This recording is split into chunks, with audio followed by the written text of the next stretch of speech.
Welcome to another edition of Baseball for Maniacs.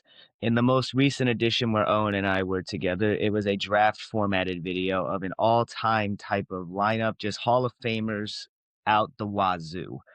And it got us thinking that there's a lot of guys that we really probably would have liked to have put on the list if it wasn't in the sense of like an all-time thing. So where do you go when you're looking for guys who were really, really good baseball players, but they probably wouldn't get into the Hall of Fame? They weren't making the 100 million, $200 million contracts. You go to the Hall of Pretty Good Instagram page and you look over that list, and that's what we have in front of us, Owen. We're going to do pretty much exactly what we did with the all timers, but we have the Hall of Pretty Good, all 47 now, including the newest member, Dontrell Willis.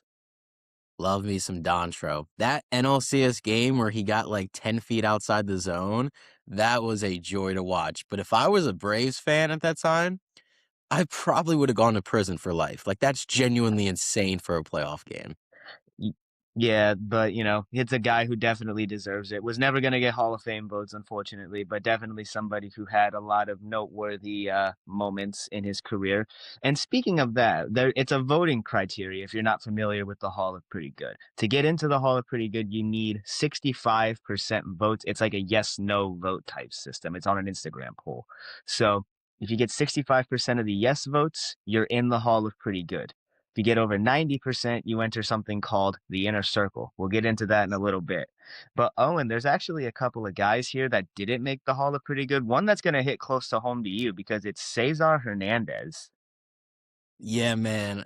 Cesar Hernandez was just a guy that went to work and simply did his job. He's not going to excel at what he's doing, but he's never going to be a below average player. He played good enough defense. Some years it was Gold Glove, but it wasn't consistent Gold Glove. But he would always hit you around 290, play solid enough defense, great clubhouse guy.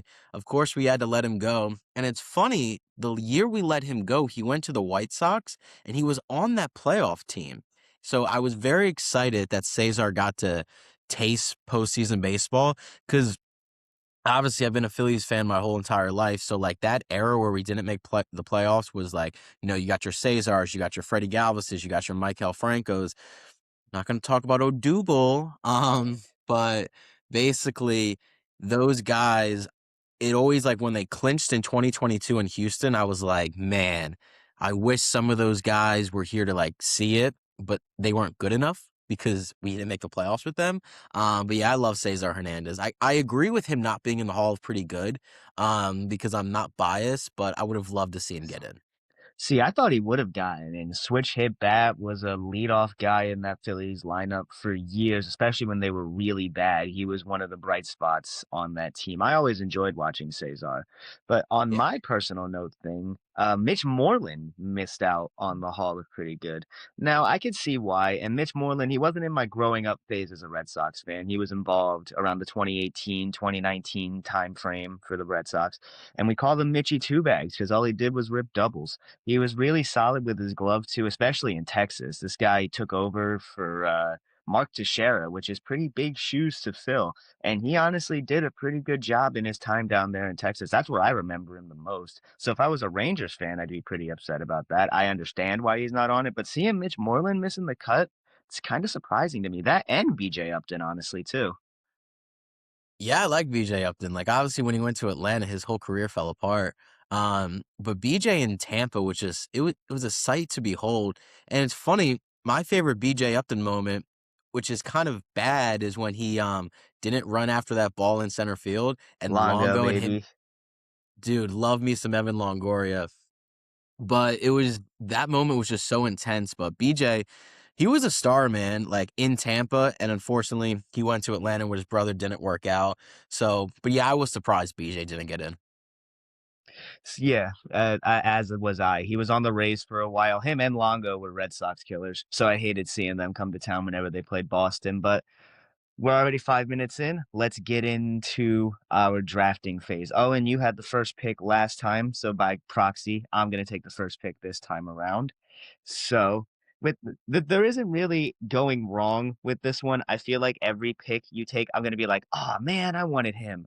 So it's like you really can't go wrong with anybody here, but I'm gonna go with the one guy who's in his own exclusive club. The guy who got voted in for 99%. My first pick, I'm gonna take Adam Jones. That's a great pick. I mean, I had him so I got dude, it's funny, I got the list just like 30 minutes ago. So I'm free balling this, but that's the fun about baseball. But I highlighted a bunch of guys, and Adam Jones was the one I highlighted. I love me some Adam Jones. My favorite moment from him doesn't come from when he was with Baltimore, is I when already he was know what you're playing for gonna say. Team USA, dude. The one team that won it, like this, we're gonna win it this year, Oh, but yeah. 2017. That moment was just phenomenal. Like, that's USA baseball. That's why the WBC is so electric, and I love me some Adam Jones. Yeah, so going into Adam Jones as an Oriole, though, watching him play for all those years, he was the man out there. And when they got Cedric Mullins, it was almost like a second coming of Adam Jones. You had somebody who could hit, somebody who could field the position really, really well, and somebody who was going to be the leader in that clubhouse. Adam Jones doesn't get enough credit for being the leader that he was, especially on those exciting Baltimore teams when they had Chris Davis and Nelson Cruz and Manny Machado when he was young. Those teams were really good. Matt Wieters, I forgot about Matt Wieters. Those teams were really good and really exciting, and he was a Mark huge Trombone, Mark Trumbo. Oh my god. dude, absolute tank for no reason. But yeah, Adam Jones, you can't deny how great he was. And when you're talking about guys in the Hall of pretty good, I think it's pretty fair to have him as your number one pick. Yeah, so for my number one pick, I'm gonna go defense, and it's funny because I don't give a damn about defense. I do, but I really don't. I mean, we got to the World Series with Kyle Schwarber and Nick Castellanos in the same outfield, but I'm gonna go Andrelton Simmons at shortstop because dude was legit creating poetry out there. It was insane what he did. He was a Brave, so but it was like that time where the Phillies weren't competing, so I didn't really care that much. But Andrelton Simmons was a no doubt. Put him at shortstop every single play, and then some is going to be made. Andrelton Simmons is everything that Derek Jeter was said to be when it came to his defense. If Ozzie Smith didn't play baseball, I'd be half tempted to say that Andrelton Simmons is the best defensive shortstop that I've ever seen in the game. And I'm not even just talking about his range or his arm, any of that. His defensive IQ was out of this world. The amount of times he just left the ball on guys when they were getting off the bag and he'd get that it's cheap, but you'd get that cheap little out call and it gets you in, you get your bats up the very next inning. It stops that inning right then and there. He was so smart and everything he did had so much intent. And that's the thing in baseball. You got to have intent with a lot of the things that you do. It's a thinking man's game, but you got to have a clear mind when you do anything. Everything's got to have intent. And what was Andrelton Simmons more than anything? Intentional. Everything he did at that shortstop position impacted the game. When he was at shortstop, you were almost guaranteed to not let up a hit on that side of the infield just because of how good he truly was. 100%. That's my guy. That's why he's playing shortstop for me. We're gonna win the series. Yeah, he was gonna be my shortstop. I wasn't gonna take him next. Actually, what I'm gonna do is now I'm gonna fill in my designated hitter position here. I A- think I know where you're going with this. And this is my personal favorite guy on the list. And I'm gonna go with Adam Dunn. Mr. Tank himself, genuinely. Mr. Two True Outcome himself, Adam Dunn. But here's the thing when he hit it, they weren't these little fence scraper 370, 380, 390s. He was hitting them out of the ballpark. And Adam Dunn, like he played on, I think, four teams. It was the Nationals, the Reds, the White Sox, and I think he was on the D backs too for a little bit. Think so, yeah. Yeah, but everywhere he went, I think he had one 30 home run season if he played like half of a season there, which is insane. Like With 200 strikeouts, always. with 200 strikeouts, but you know who else probably did that? Chris Davis. He's also in the Hall of Pretty Good. But either way, we look fondly on Chris Davis, even though he had probably the worst stretch of hitting we've ever seen in the span of baseball, if you're not the creator of the Mendoza line. But two true outcomes, and if I'm gonna have anybody bringing in Adam Jones after a nice little double, it's gonna be Adam Dunn. I like that. I like that. So my next pick is going to be my center fielder. I think you know where I'm going with this. I'm a Yeah. homer. Give me Shane Reno, because like, dude was a stud. He was a playoff performer. The grand slam off CC, unbelievable. The grand slam he hit against, it was Scherzer, right, with the Red Sox. It was either Scherzer or David Price, actually, I think. I think it was Scherzer, but nevertheless, he was a playoff riser, the flying Hawaiian. And man, the thing about Shane was defensively, you saw a lot of diving catches, right? But Shane was so good at getting reads on the ball to where he didn't have to dive for the baseball. And that is the true test of a phenomenal center fielder. So Shane is my center fielder. Yeah, that hits home for me as well. We don't win that. It was Max Scherzer, by the way. But Yeah. he hits home for me. And I was gonna take him. I was gonna kind of do what we did in the last one because I assume the same rules apply, where we could take a center fielder and put him in left if we wanted to. Yeah, 100%. All right, perfect. I'm not gonna do that yet, but what I'm gonna do is I'm gonna go ahead and get one of my infielders out of the way real quick, and I'm gonna go ahead and Okay. get a third baseman out of the way. Oh. He just so Is it a happened to Red be a part Sox? of the. He's not a Red Sox, actually. Okay. I'm gonna go with somebody who won a World Series in 2015. They beat the Mets, and I'm gonna go ahead and pick Mike Moustakas. I like it. He was like the prototypical power guy when we were in high school, honestly.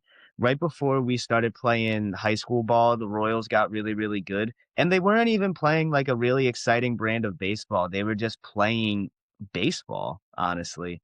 And it was so much fun to watch. That was just a good team. There wasn't anybody flashy on that team. When one of your best players is Alcides Escobar, you really don't have any business being in the playoffs, let alone the World Series. But that just goes to show that when you get hot at the right moment, anything can really happen. And Mike Moustakas, he rode that 2015 year and made an entire career out of it. Even when he went to Cincinnati, he was still a very productive bat in that lineup. Somebody who's not going to get Hall of Fame votes, obviously, because they're in the Hall pretty good. However, he meant a lot to a lot of people growing up. And he was probably the exciting player to watch that wasn't like Lorenzo Cain, or if you were a first baseman fan, you liked Eric Hosmer. But Mike Moustakas had the pop. Mike Moustakas wasn't the fastest guy in the world. He was an above average to average fielder, but he was just so much fun to watch at the plate. Smooth lefty cut to back up guys like Alex Gordon, to back up guys like Lorenzo Cain, to back up guys like Ben Zobrist, who was on that team. It was phenomenal to watch him play. Yeah, and he was a legit a-hole in the best way possible. Like when Noah Syndergaard quite literally threw it Escobar's head, like the shot panned right to him, and he's just like cursing him out. So I love, excuse me, I love me some Michael Moustakas.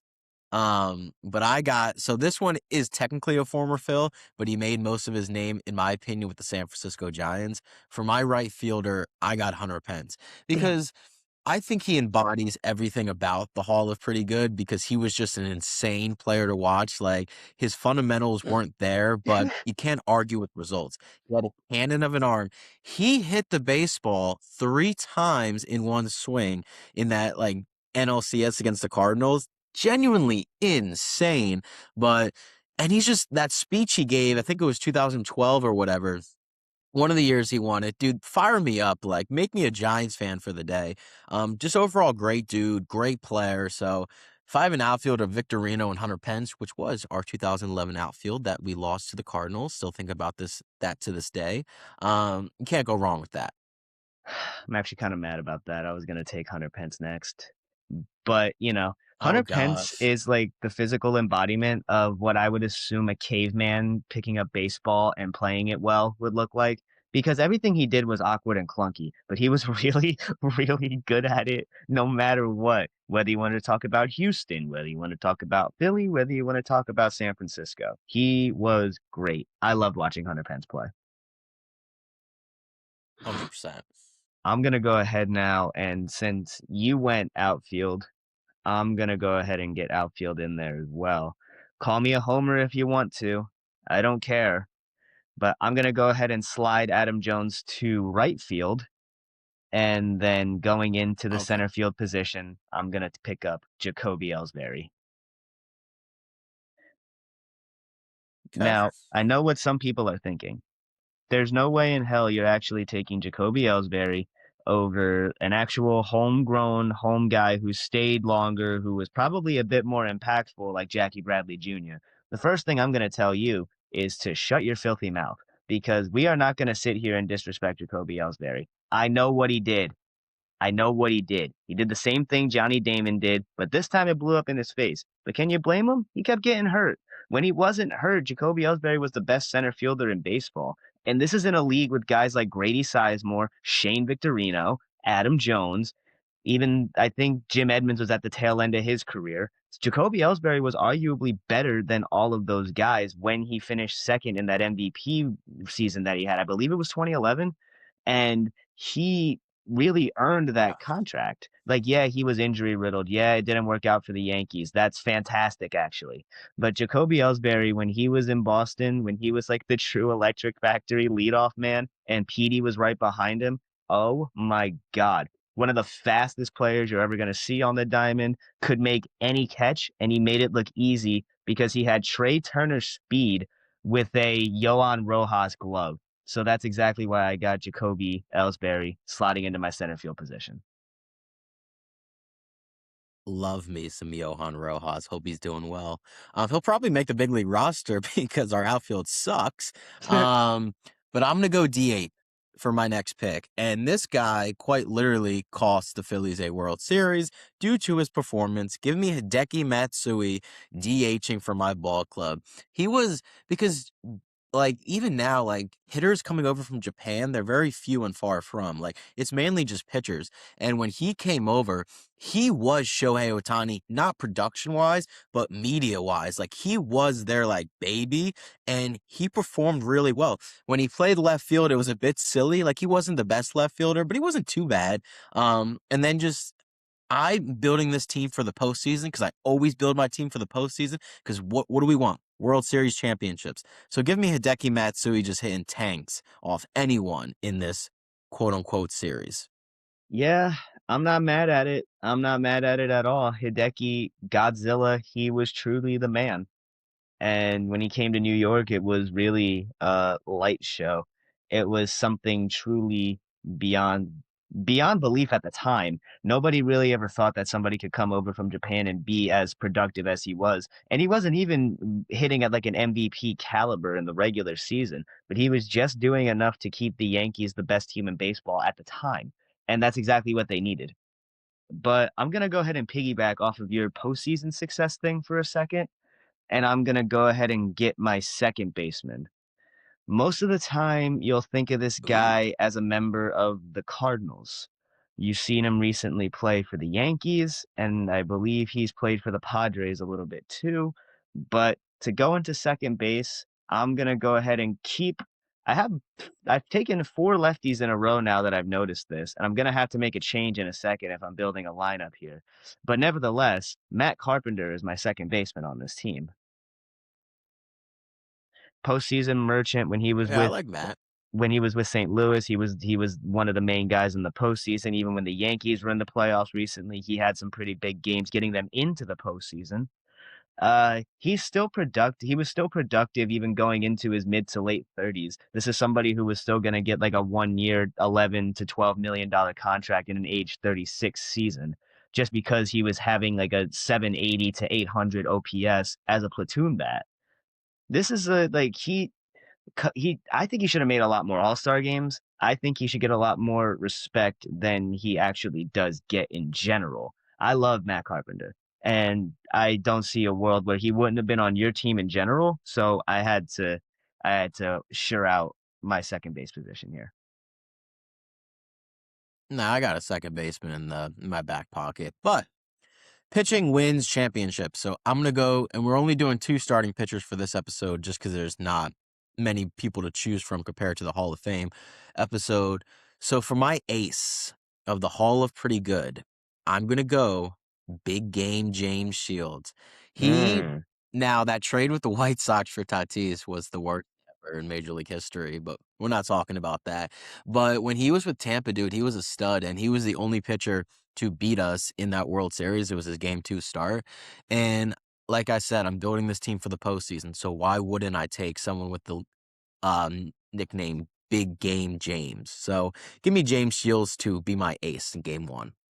Yeah, we don't need to talk about White Sox James Shields, but if you're getting Padres James Shields, then or even Kansas City Royals James Shields, then without a doubt, you're getting a stud.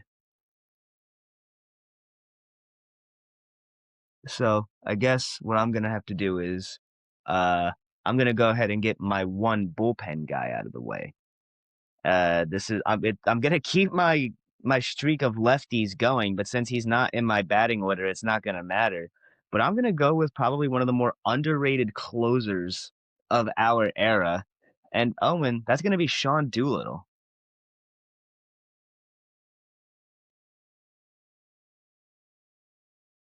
Mm, your audio's kinda messed up, I can't hear you. Do. Oh, you froze on me. Yikes. Oh, did we lose Ryan? Oh, good god. This has happened before, not to worry, let me text him. All right, there we go. Perfect, yeah. I was like, "We Not lost Ryan." I'm like, "But don't worry, we've been here before." yeah. So who'd you take again? I didn't hear it. Sean Doolittle. Oh, for your reliever? Yeah, I'm gonna go ahead and get that out I of the way now because looking over the list, there's really not that many to choose from. I wouldn't be mad with the relievers that I would have been left with, but I think this is the guy whose resume just speaks for itself more than the other guys. He does have a little bit of postseason success. He didn't win that World Series with the Nationals, I don't think, but nevertheless, he was a huge part of that bullpen for a long, long time.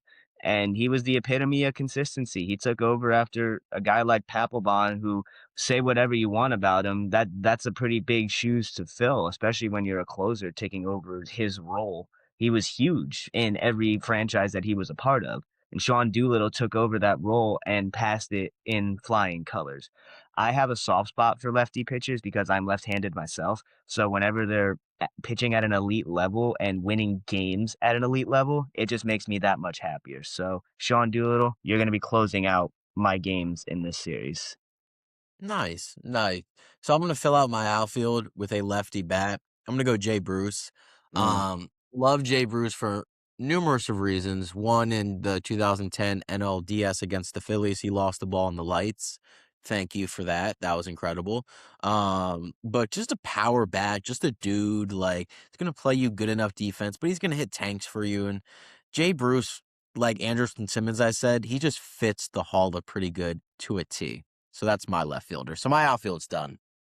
Yeah, I kind of think I'm going to hold out on my outfield just a little bit longer. And honestly, I'm just really, really glad that James Shields isn't left handed because I'm going to have to keep my string of lefties going with my first baseman here.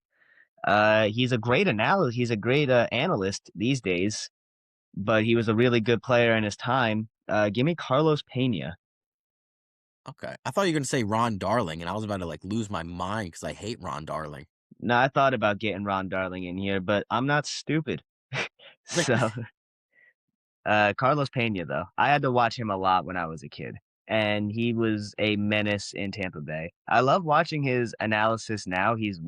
I love him personally. I think he's one of the better ones that we have in baseball today. He does a really good job explaining swings, how people get their hands around the ball, how people keep the barrel in, how you don't throw your hands out, how you don't drop your shoulder, how you keep your vision and keep your balance. He's really good at that. And I love listening to him just talk about stuff like that, and it was even more fun because he walked it exactly how he talks it. If you go back and watch any of the time that he had in Tampa Bay, he was one of the best power hitters in baseball. Carlos Pena to me is a no-brainer for the Hall of Pretty Good, and he's a no-brainer to get on my squad as well. Yeah, I love me some Carlos Pena, late bloomer, and then he was in the Moneyball movie, so that was pretty cool. Hmm. Um, but I got former Red Sox, former Marlin for my third base, also a pretty good baseball announcer. Give me Mike Lowell, like just a just a good baseball player, just a solid guy. So I'm gonna have him at the hot corner, and I could not be more excited about that. I don't have enough nice things to say about Mike Lowell. Just the stand-up individual. What a guy Mike Lowell really is. We Like, love that on this show. it was hard picking him or Moose, but I think just I mean, he's got a couple rings himself, does Mike Lowell, but I think Moose just has the pop that much more. But what I'm gonna go ahead and do now is fill out my outfield. Uh, if he was on the Dodgers today, I think they would be just as successful, if not better. But back when he was in that outfield sharing it with guys like Yasiel Puig and Matt Kemp, he was low key the most consistent hitter out of the two of them, or the three of them, I should say. And rounding out my outfield is going to be Andre Ethier. Solid. This is a guy who was he was somebody where you're like, is he an all-star? Is he a all-pro MLB guy? Is he a silver slugger? Is he a gold glover? He's always in the conversation for the lower level awards. You were never going to see him get MVP votes. You were never going to really see him get anywhere in that upper echelon. If he did, it was lower tier, like seventh, eighth, ninth. And if I'm wrong, please correct me. But Yeah. Andre Ethier, honestly, he was just like whenever you would watch ESPN in the morning before you go to school, 6 a.m., you're rolling through. They got to go through the Dodgers game that was on at 10 o'clock at night, but you had to go to bed because you had to go to school the next morning. So you're catching the highlights. Andre Ethier was always a part of those highlights. And it seemed like he just couldn't get out for the life of him. So if you paid him to get out, he would suck at his job. And Andre Ethier, I think, holds a special place in a lot of Dodgers fans' hearts. The OG ones, not these new ones that hop on with the new World Series and stuff that they're They winning. have no idea what's going on, those No, damn Dodgers. keep playing with your fidget toys and your slinkies and stuff. Go watch your Coco Melon. Adults are talking, but Andre Ethier to me, I don't want to say he holds a special place in my heart, but when I think back fondly on baseball players, Andre Ethier comes up a good portion of the time. So yeah, I don't think it's any surprise he's in the Hall of Pretty Good in the inner circle too, but I don't think it's any really surprise that he's also on my draft board. Yeah, so for my next guy, before I announce him, who's ever watching this, can you guys make a edit to this guy to like a classic throwback song? I'm sure they've done it before, but I just haven't seen it. I need a TikTok edit of Ricky Weeks. Ooh. Just with him in Milwaukee, and he's a coach now. He's a great coach. Like Ricky Weeks, dude, just a solid guy. And I'm almost certain. Do you ever watch those Wilson Glove days, like in spring training back in the old day? Yeah. Love those. So they had like the Ricky Weeks model, and those were super cool. I know Justin Pedroia had the DP-15. I used that when I played second base. But Ricky Weeks, man, just a ball player, just a guy, and just a Milwaukee Brewer. Like, it's just something about him. So please, that's my second baseman. But whoever's watching this video, please make a video edit of him to a throwback song. Tag Baseball for Maniacs, and you will get a follow from us because I need that in my life right now. Also, shout out to that Dustin Pedroia glove. That may have been the best defensive season you had when we were playing. Dude, it fit it no pun intended, it fit like a glove. Like it was that A1K DP-15 cuz I have small hands. We're not going to talk about it, but I got small hands. So it fit perfectly instead of like the Rawling stuff where it was just like too loose or whatever. The DP-15 classic glove. Yeah, so I'm gonna go ahead. I haven't taken a picture yet, and I'm gonna go ahead and change that right now. And I'm gonna do it with it. And you know what? I'm gonna say it. The greatest knuckleball pitcher to ever put on a baseball glove. Fight me. Rest in peace, Tim Wakefield. I like that. We don't need to talk about 2002. We don't need to talk about the home run he gave up to Aaron Boone because if anything, that's his only mistake. Every other time that he was on the mound come postseason time, who's touching that knuckleball? I'll spoil the answer for you guys. It's nobody. It's a big fat zero. Nobody was touching Tim Wakefield. He was the guy who brought the knuckleball back after guys like Phil Necro had gotten themselves out of the league. He made it cool again. Without Tim Wakefield, there's no R.A. Dickey. And then you Mets fans don't have another Cy Young to hold in front of people's faces. But nevertheless, Tim Wakefield to me, Obviously, I don't want to keep saying it, but he does hold a special place in my heart. Obviously, and he passed away recently with his cancer battle, which is obviously heartbreaking. We didn't get to see him live out the full potential of what he could have done with, like, maybe later on in a baseball type of capacity or just as a human being type of capacity. But Tim Wakefield, may you rest in peace, and may you shut down Owen's lineup going into this series. R.I.P. Yeah, I couldn't. Well, I can't hit anything, so I really couldn't hit a knuckleball. So, um, but I'm gonna round out my rotation with the guy that just got in, Dontrell Willis. Mm. That windup, just everything about it, just feels so pretty Hall of like pretty good. It just makes so much sense. But yeah, give me Dontrell Willis. I got a righty lefty duo, so I think I'm in pretty good shape with my rotation. The big train, baby. So now I'm looking over this list, and there's a couple of I still need a shortstop, and I still need a catcher. And what I think Ooh, I'm gonna need a do catcher. is fill out my catcher position right now. And this is somebody who controversially isn't in the Hall of Fame in some people's eyes. But we're gonna go ahead and get one of the legend picks out of here. There's a couple guys on here, whether you wanted to talk about guys but when I say legends, that could also just mean guys before our time. So guys like Travis Fryman, Benito Santiago, Ron Darling, Dom DiMaggio, guys like that. But with that said, I spoiled my pick just then. Give me Benito Santiago. Okay. And I'm not gonna lie to you guys. I'm gonna go ahead and expose a little bit of how this baseball maniac was a bit of a casual when he discovered Benito Santiago. Would you like to know the first time I heard about Benito Santiago? Today? No, MLB The Show. It was like MLB The Show Okay. 20 something. I don't remember which one, but it may have been even been earlier. But he was one of the newer cards in the game, and everybody was freaking out about it. And I was like, "Who the hell is this guy?" So I start doing my research, and then I get mad at myself because I'm like, how the hell do I not know this guy? And after doing my research and being and realizing my mistakes of not knowing who Benito Santiago was prior, it's a no-brainer. The fact that I let him fall this far, I'm mad at myself for. But regardless, I'm more than happy to have him on my team. No, I like that pick, of course. I'll save my catcher for last because you already got a catcher. I'm gonna go with my first baseman, Chris Davis. Mm. So I think he is a cheat code in this sense because so obviously the contract, one of the worst in history, like he fell off a cliff after that. But if we're going off straight peaks and having him in the Hall of Pretty Good, Chris Davis at his best was one of the most productive left-handed power bats this game has ever seen. So me just putting him at first base, we're this whole assumption of this team is them at their absolute best, as it should be. We enjoy peaks over here at Baseball for Maniacs. So give me Chris Davis to hit moonshots in this projected playoff series. I like it. I like it a lot. And you know what? It was funny when Chris Davis was on that historic run where he was just absolutely terrible.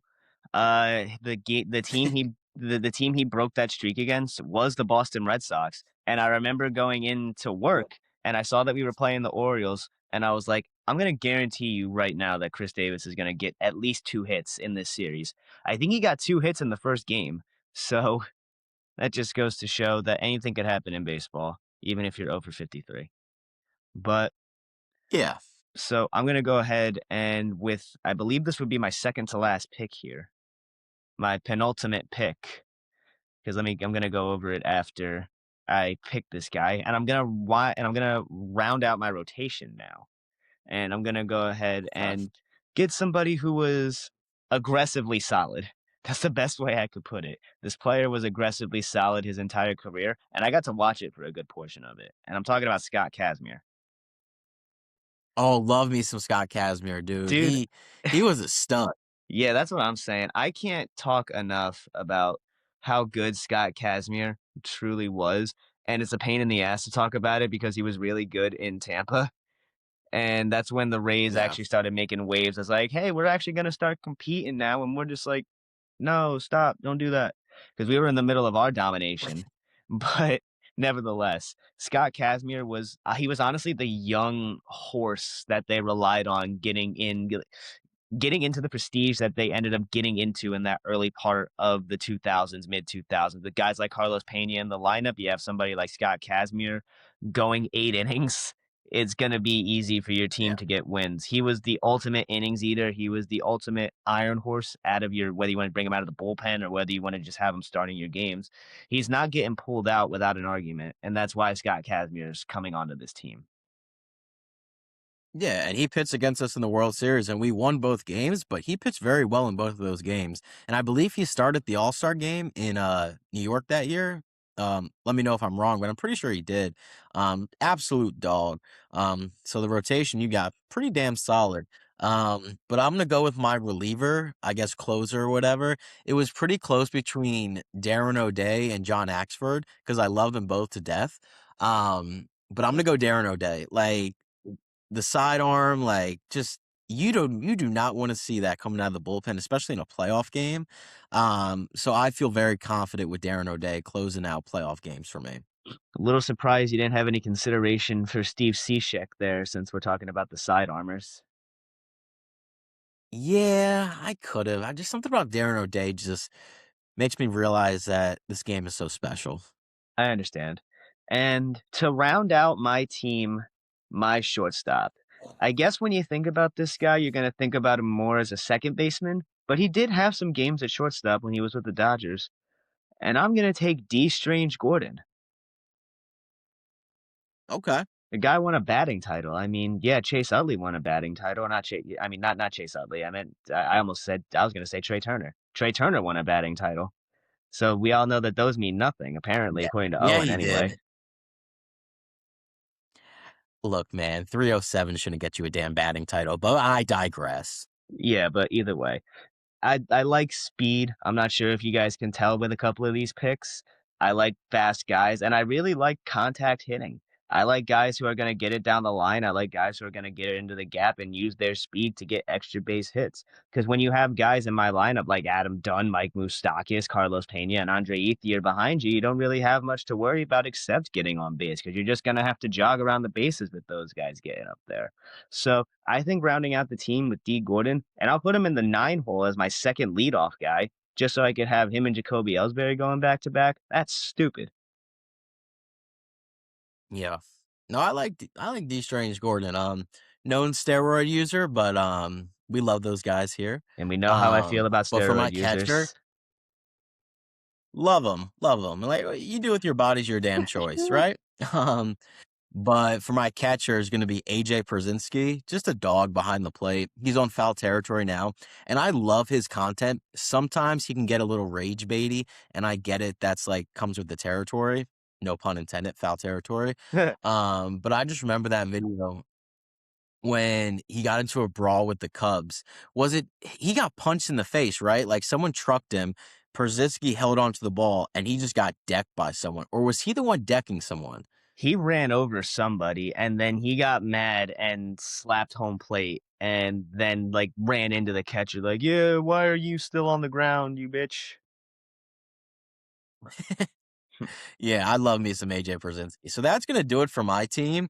Um, I really don't know who would win because it's like it's just a bunch of Hall of Pretty Good. So it's like whoever's playing their best baseball that day is gonna win it.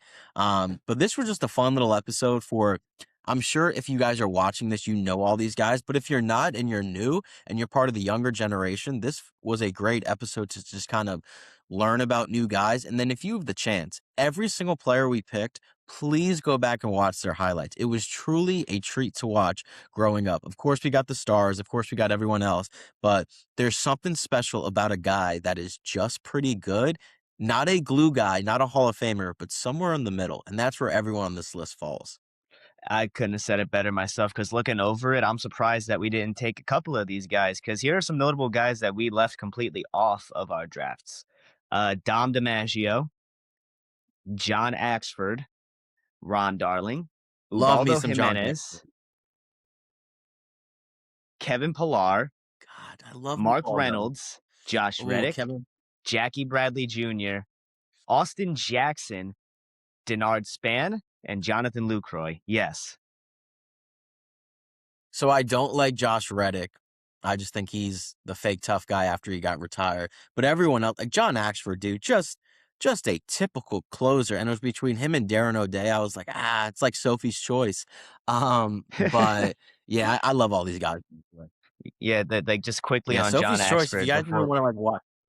uh, I was gonna say quickly on John Axford Oh before no, we I get was out of just gonna here. say. Yeah, no, I was just gonna say if you want to watch a sad movie, Sophie's Choice is definitely the way to go. Yeah, go check that out. Yeah, but John Axford, it's like we talked about Come on. big hossy bullpen guys, and there's no really more big hossy bullpen guy than John Axford. Like you wanted to look at the mustache, you just look at the bravado. That guy just threw gas and didn't care about it. He didn't care if he hit you. He didn't care if you hit it 450. He was pumping 95 by you whether you liked it or not. But yeah, that was really really fun. And let us know what you guys think down in the comments section. Leave a like on this video. Subscribe if you haven't already. If there's some picks you would have taken, let us know. If there's some guys that you would have left completely off the list, let us know. But yeah, you'll be hearing from either Owen and I again very, very shortly. Brother, I hope you enjoy your beautiful Florida weather because we're expecting more snow over the weekend here in Jersey. Yeah, it's a bit cold here too. But before we go, I wanted to say so we've posted it a couple of times on the contest we're doing, the 500 subscriber contest. So if you guys don't know, all you have to do to enter the contest in we're picking two sets of winners, a Phillies fan, obviously, and then a fan of someone else. So all you have to do to enter the contest is you have to subscribe to our YouTube channel, Baseball for Maniacs. You have to follow us on Instagram, Baseball for Maniacs. You have to follow us on TikTok, Baseball for Maniacs. Those are the only requirements. We had X in there because we do have a Twitter account, Baseball for Maniacs, but we understand that a lot of people don't have that app. And in all reality, if you can stay off Twitter, for the love of God, stay off Twitter. But just once you've done all that, send me a screenshot on either Instagram, TikTok, or yeah, Instagram or TikTok. Just let us know that you've done it, and then you're going to have a chance to enter into the raffle. And then once we hit those 500 subscribers, hopefully it's before opening day, so we can get you those tickets opening week. But if not, like I said, whenever we do hit that 500 subscriber mark, whether that's May, June, July, whenever it is, that's when we will be picking the winner. So go check that out. It's going to be fun. Love to get you guys some sweepstakes. Go get you see a ball game. But like I said, that'll do it for this episode of Baseball for Maniacs, and I will catch you later, Ryan. Yes, you will, brother. You be safe, stay good, and I'll catch you on the next one. Later. Oh, crap.